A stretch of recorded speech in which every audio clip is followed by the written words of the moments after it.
নমস্কার বন্ধুরা, আজকে আমি করব শিমুল মাছের ঝাল।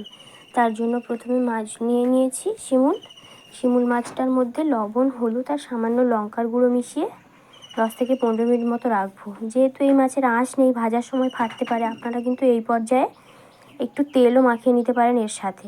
আমি যেহেতু ঢাকা দিয়ে ভাজবো তাই আর তেল দিলাম না।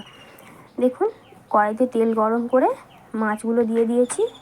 মাছগুলোকে একটু সময় নিয়ে লাল লাল করে ভেজে নেব। মাছ ভাজার তেলের মধ্যেই কিন্তু দিয়ে দেবো জিরে ফোড়ন। জিরেটা থেকে সুন্দর গন্ধ ছেড়ে গেলে দিয়ে দেবো কুচি কুচি করে কেটে রাখা পেঁয়াজ কুচিটা দিয়েও আবারও কিন্তু ভেজে নেব। একটু ভাজতে সময় নেব। একটু সময় নিয়ে পেঁয়াজটাকে খুব ভালোভাবে লাল লাল করে ভেজে নেব।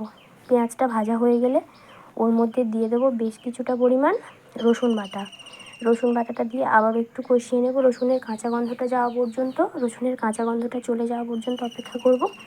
কাঁচা গন্ধটা চলে গেলে ওর মধ্যে দিয়ে দেবো আদা বাটাটা দিয়েও কিন্তু আবারও 1 থেকে 1.5 মিনিট খুব ভালোভাবে ভেজে নেব, কষিয়ে নেব। কষানো হয়ে গেলে ওর মধ্যে দেব টমেটো কুচিটা দিয়েও কিন্তু আবারও একটু নাড়িয়ে চাড়িয়ে নেব। এবারে দিয়ে দেবো আগে থেকে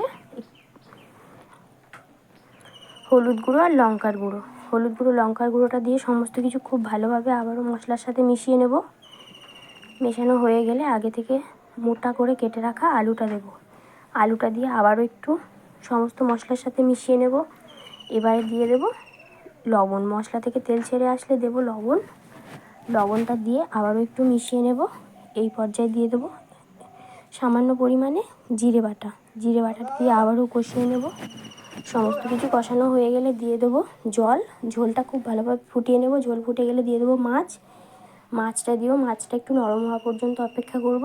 হয়ে গেলে সবশেষে দিয়ে দেবো ধনেপাতা কুচিটা দিয়েই কিন্তু নামিয়ে নিলেই তৈরি শিমুল মাছের ঝাল।